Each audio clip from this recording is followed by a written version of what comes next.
प्रिय मित्रों, सभी लोगों को नमस्कार।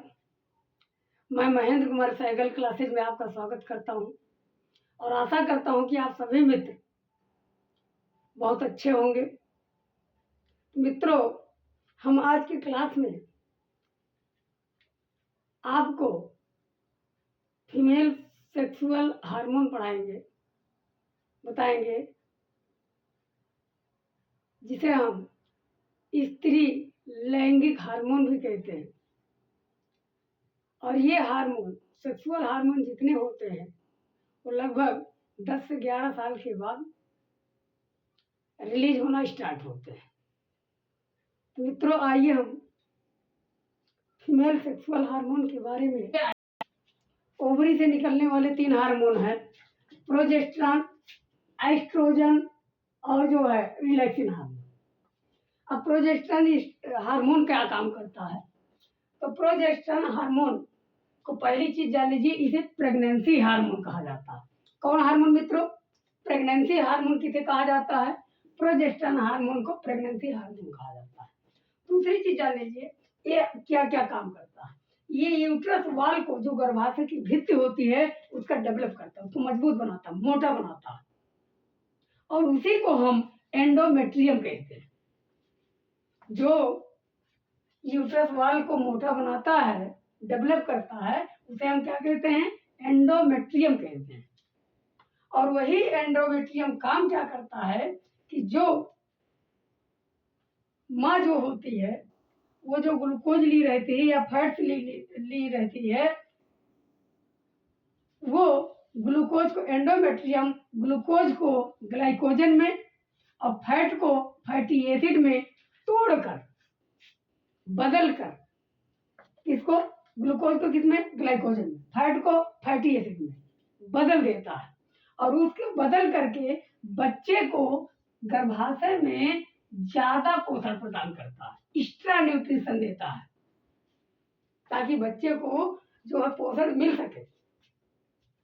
और क्या काम करता है? प्रोजेस्टेरॉन हार्मोन को एंटी एबार्सन हार्मोन कहा जाता है। क्या कहा जाता है मित्रों? Anti abortion hormone. अब एबार्सन का, एंटी एबार्सन क्या है कि एबार्सन के समय ये प्रतिरोधक का काम करता है। ये जो है बच्चे का स्खलन नहीं होने देता है, लेकिन फिर भी लोग जबरदस्ती करवा देते हैं कभी कभार, बेटे और बेटियों के चक्कर में। बहुत बड़ा भारत का दुर्भाग्य है, जो है बेटे और बेटियों के चक्कर में ऐसा होता है। ये बहुत गलत बात है। प्रोजेस्टेरॉन हार्मोन को डिफेंस हार्मोन कहा जाता है। कौन हार्मोन मित्रों? डिफेंस हार्मोन किसे कहा जाता है? प्रोजेस्टेरॉन हार्मोन को कौन हार्मोन कहा जाता है? डिफेंस हार्मोन या रक्षक हार्मोन कहा जाता है। और ये रक्षक किस तरह से काम करता है? जिस प्रकार से हम लोगों के लिए वीआईपी, मंत्रियों के लिए वीआईपी कमांडो की व्यवस्था होती है, उसी प्रकार से प्रोजेस्टेरॉन हार्मोन हमारे यूट्रस में बच्चों के लिए संरक्षक का काम करता है, रक्षक का काम करता है, कमांडो का काम करता है। इसीलिए इसको हम कमांडो हार्मोन भी बोल सकते हैं या डिफेंस हार्मोन भी बोल सकते हैं। और ये काम क्या करता है? ताकि ये, इसको कमांडो इसलिए कहते हैं, रक्षक इसीलिए कहते हैं, क्योंकि यूट्रस में बच्चे को यदि कोई जीवाणु या बैक्टीरिया या कोई डस्ट मटेरियल नुकसान ना पहुंचा दे, इसीलिए इसे हम डिफेंस हार्मोन या कमांडो हार्मोन भी कहते हैं, प्रोजेस्टेरॉन हार्मोन को। ये हमारे बच्चे को गर्भाशय में क्या करता है? जीवाणुओं से, हानिकारक जीवाणुओं से या हानिकारक हार्मफुल बैक्टीरिया से, डस्ट मटेरियल से बचाता है। इसीलिए इसे हम डिफेंस हार्मोन भी कहते हैं मित्रों।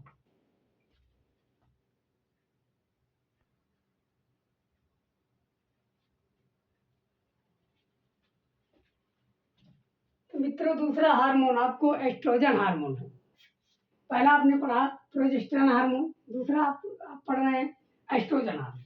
अब एस्ट्रोजन हार्मोन देखो क्या काम करता है। एस्ट्रोजन हार्मोन को सुंदरता का हार्मोन कहा जाता है या ब्यूटी हार्मोन कहा जाता है। इसी प्रकार हमने विटामिन में भी बताया था कि ब्यूटी विटामिन किसको कहा जाता है। ब्यूटी विटामिन मित्रों किसको कहा जाता है? विटामिन ई को। कभी कभी क्वेश्चन परीक्षा में पूछ लेता है कि एस्ट्रोजन हार्मोन किस विटामिन की तरह काम करता है, तो विटामिन ई की तरह काम करता है। तो इसे कौन हार्मोन कहा जाता है? Beauty hormone. एस्ट्रोजन हार्मोन को ब्यूटी हार्मोन। और ये क्या काम करता है? मेमोरी ग्लैंड का डेवलप करता है, उसका डेवलपमेंट करता है, यानी डेवलप करता है मेमोरी ग्लैंड को। स्तन ग्रंथियों का विकास होता है हल्का हल्का, धीरे धीरे 12 से 13 साल 14 साल तक उम्र में स्तन ग्रंथियों का विकास होने लगता है। और उसी विकास को हम सेकेंडरी सेक्सुअल कैरेक्टर कहते हैं इंग्लिश में, या द्वितीयक लैंगिक लक्षण कहते हैं। ये द्वितीयक लैंगिक लक्षण लगभग 13 से 14 साल में बच्चियों में व्यक्त होने लगता है, और उसी को हम सेकेंडरी सेक्सुअल कैरेक्टर कहते हैं। उसी समय स्तन ग्रंथियों का विकास होता है, और जो है चेहरा एकदम खिला हुआ रहता है, और इसीलिए इसको ब्यूटी हार्मोन भी कहते हैं, या सुंदरता का हार्मोन भी कहते हैं मित्रों।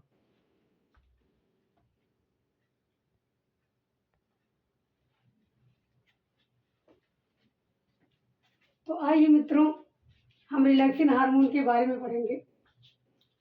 देखिए, रिलैक्सिन हार्मोन की अगर हम बात करते हैं तो रिलैक्सिन हार्मोन से नाम से ही पता चल रहा है ये रिलैक्स प्रदान करता होगा। अब कब प्रदान करता है ये जानो। ये जब बच्चा पैदा होने लगता है, बच्चा पैदा होने के समय, जन्म के समय बच्चे के, ये जो है प्यूबिक लिगामेंट जो झिल्ली होती है उसको क्या कर देता है? लूज कर देता है, शिथिल कर देता है, ताकि बच्चा आसानी से पैदा हो सके। अब प्रश्न ये, लेकिन ये जो है प्यूबिक लिगामेंट जो होता है ये उस समय थोड़ा सा ज्यादा हार्ड होता है, उसमें कई कवर्ड होते हैं। देखो, जिसे हम कार्पस ल्यूटियम कहते हैं, प्यूबिक लिगामेंट को ही कार्पस ल्यूटियम कहते हैं दूसरे भाषा में। इसको जो है प्यूबिक लिगामेंट को ये क्या करता है? लूज करता है रिलैक्सिन हार्मोन। और कार्पस ल्यूटियम, देखो कार्पस ल्यूटियम के दो पार्ट होते हैं, दो लेयर होते हैं, जिसे हम थीका स्टर्ना कहते हैं, जिसे जो बाहरी भाग होता है, और दूसरा जो अंदर का भाग होता है उसे थीका इंटरना कहते हैं। और इसके अंदर, थीका इंटरना के अंदर ओवम होता है, अंडाणु, और ये अंडाणु जो होता है ये अंडाणु को कवर किया रहता है। तो कौन कौन पार्ट होते हैं? थीका स्टर्ना जो बाहरी आवरण होता है, थीका इंटरना जो अंदर का आवरण होता है। ये दोनों आवरण जो कवर किए रहते हैं, उसको ढके रहते हैं, और उसको ये क्या करता है? रिलैक्सिन हार्मोन लूज कर देता है, जिसे हम प्यूबिक लिगामेंट भी कहते हैं, इसी कार्पस ल्यूटियम को। अब ये कार्पस ल्यूटियम क्या काम करता है? उससे पहले बच्चा होने के, यानी पैदा होने के जन्म के समय कार्पस ल्यूटियम हाईली प्रोजेस्टेरॉन को स्रावित करता है। किस हार्मोन को? हाईली प्रोजेस्टेरॉन हार्मोन को स्रावित करता है, यानी अधिक से अधिक प्रोजेस्टेरॉन हार्मोन को स्रावित करता है।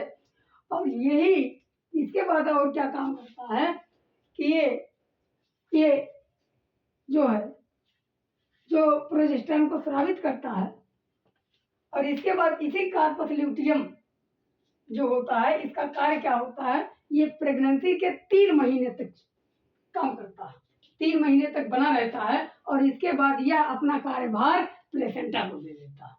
किसके दे देता मित्रों? प्लेसेंटा को। और जो अभी हमने बताया प्यूबिक लिगामेंट को लूज करता है, ये प्यूबिक लिगामेंट को हम प्यूबिक सिम्फाइसिस भी कहते हैं। और क्यों कहते हैं? सिम्फाइसिस का मतलब होता है रक्षा करना, चेक करना। यहाँ देखिए, प्यूबिक सिम्फाइसिस ही यह बच्चे के सभी अंग को सबसे पहले पैदा होने से पहले वो चेक करता है कि बच्चा स्वस्थ है अन्यथा नहीं है। इसके बाद कार्पस ल्यूटियम हमने बताया जो हाईली प्रोजेस्टेरॉन का स्रावित करता है, और स्रावित करने के बाद ये कार्पस ल्यूटियम प्रेगनेंसी स्टार्ट जब होती है तो 3 महीने तक बना रहता है, और इसके बाद ये अपना कार्यभार किसको दे देता है मित्रों? प्लेसेंटा को दे देगा। और प्लेसेंटा भी वही काम करता है कि जैसे कार्पस ल्यूटियम हाईली प्रोजेस्टेरॉन को स्रावित करता था, तो वैसे ये भी जो प्लेसेंटा है ये भी जो है प्रोजेस्टेरॉन का स्रावित करता, प्रोजेस्टेरॉन हार्मोन निकालता है, और इस जिससे ये बच्चों की क्या होती है? रक्षा होती है, बच्चा पलता है। उसमें और सारे हार्मोन हैं, इसके बारे में हम अगले क्लास में अध्ययन करेंगे।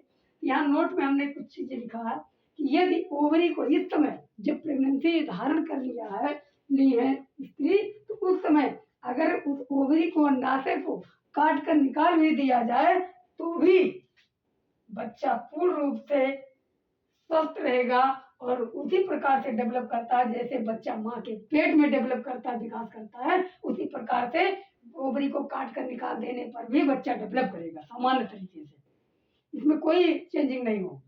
और एक चीज यहाँ नोट में एक और हमने लिखा है कि यह जो अंडाणु और शुक्राणु का जो निषेचन होता है, ओवम और स्पर्म का जो निषेचन होता है, फर्टिलाइजेशन होता है, वो कहाँ होता है मित्रों? फ्लैपियन ट्यूब में। कहाँ होता है मित्रों? फ्लैपियन ट्यूब में। तो इसी बातों के साथ मैं आज की क्लास समाप्त करता हूँ मित्रों। अब मिलेंगे हम अगले क्लास में। पुनः एक बार सभी मित्रों को नमस्कार, धन्यवाद।